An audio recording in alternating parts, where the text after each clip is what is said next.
all of you guys who came out last year to support us at our first annual fundraiser dinner. It was very successful. Because of your support and your help, we were able to raise a little over $12,000, and some of those we collected, and some we have yet to collect. But for what we received, we were able to do a whole lot with it, even though there are a lot of work still left to do. For those of you who came out and supported, we sent a letter to you breaking down on how your money was spent.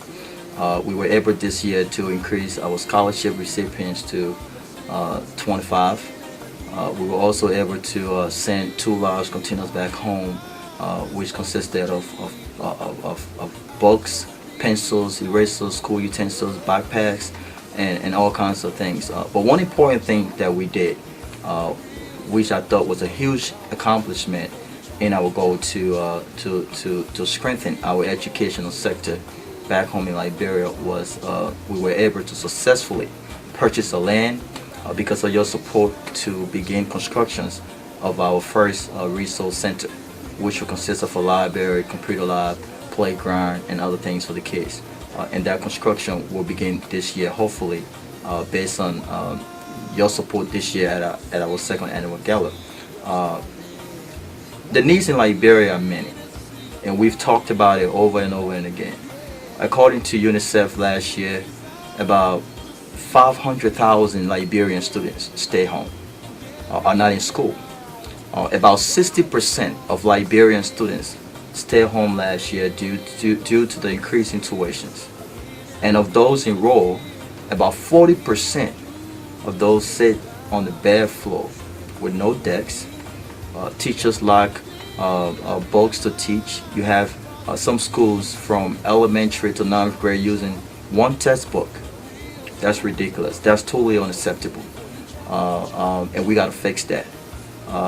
You have kids still stuck in the rock crusher hole crushing rocks, and can't even get to school. And the crazy thing about it, even after those kids have gone to school, after those kids have paid their tuitions and gone to school, they're still missing a lot. Some of those kids takes their own chairs and to school. Some stand in class, and not only in underprivileged communities, but at our highest learning institution in Liberia, the University of Liberia, students are still standing in class for an entire class. And now they say, I saw it with my own eyes. So those are things that we need to fix. So this year, our goal for this fundraiser, our second annual gala, which is June 8th, 2013 in Atlanta, Georgia, our goal is 3 things. We want to increase our scholarship recipient to 100, or a little over 100. And we're gonna need your help in that area. We also want to help furnish the schools our children goes to. Last year when I visited over 10 schools in some of the communities, and a lot of the administrators told us that they're lacking a lot of things: desks, chairs, books. Teachers are not well equipped. We need to fix that. Another thing that we want to do, which is one of our biggest goals for this year, is to begin constructions on our first resource center. Like I said, because of your help, we went back to Liberia and we purchased a land, and we successfully did a groundbreaking ceremony. And our hope this year is to begin construction on that in the summer, and we're going to need your help. Our fundraiser goal this year is to at least raise $50,000, and we are optimistic that we have people like you who see the need in Liberia, and people like you who will come out to strongly support this cause. This has become personal for us. Each and every one of us on this team, in this foundation, it has become very personal for us because we strongly believe in education. And sometimes people ask, why did we pick education? The needs are many. You got communities lacking safe drinking water. Infrastructure needs to be built. But we pick education because we strongly believe, one, that education is a sole path out of poverty. I don't care what you do. When you have a group of people, especially the masses, who cannot read nor write, there's no way you can eliminate poverty when you have yet to eliminate illiteracy. That cannot just happen. So we have got to fight that. We have got to make sure that all of our kids are not in the street running Morovia during school hours, are not in the rock crusher hole crushing rocks, but in the classroom. And we just don't need to put them in the classroom. We have got to make sure that they are in the classroom well equipped. We have got to equip our teachers. Number 2, education reduces child labor. When you have a 5-year-old crushing rock early morning at 5 a.m. in the morning, instead of waking up and getting ready for school, that's child labor. Just last year in Liberia, in the particular community that we work in the Rock Hill community, right outside of GSA Junction, a little boy busted his ass while he was crushing rock. And it was so bad to the point where the president of Liberia, Madam Ellen Johnson Sirleaf, had to visit that community. But the question that I kept asking is, how many more kids, how many more children, there are thousands of them, who crush this rock every day, young boys and young girls. How many more kids are we going to allow their eyes and their teeth and their faces to get busted before we act? We think that's the wrong math. We've got to be proactive. We have got to act now.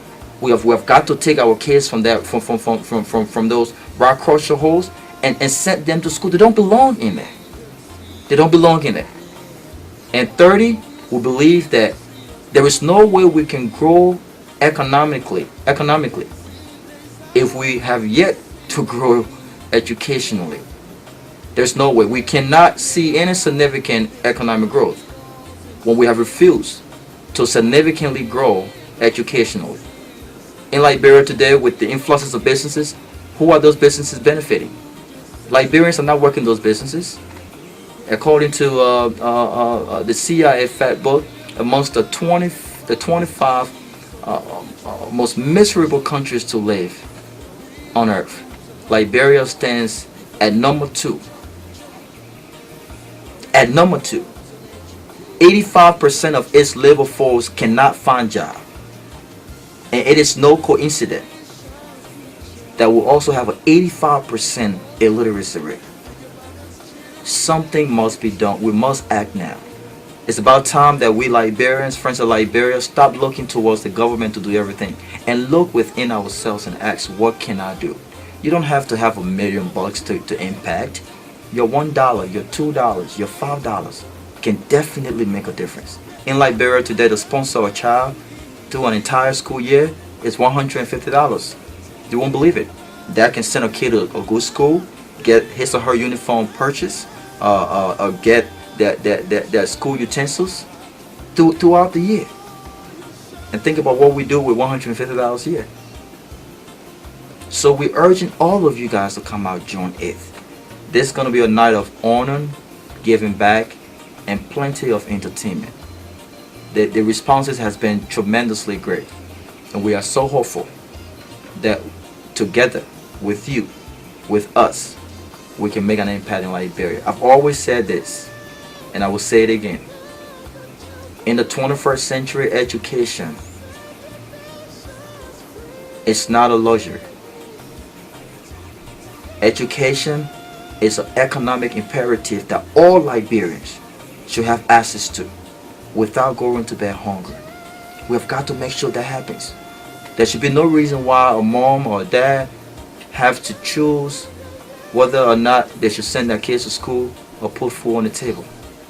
85, almost the entire masses in Liberia today are going through those tough decisions.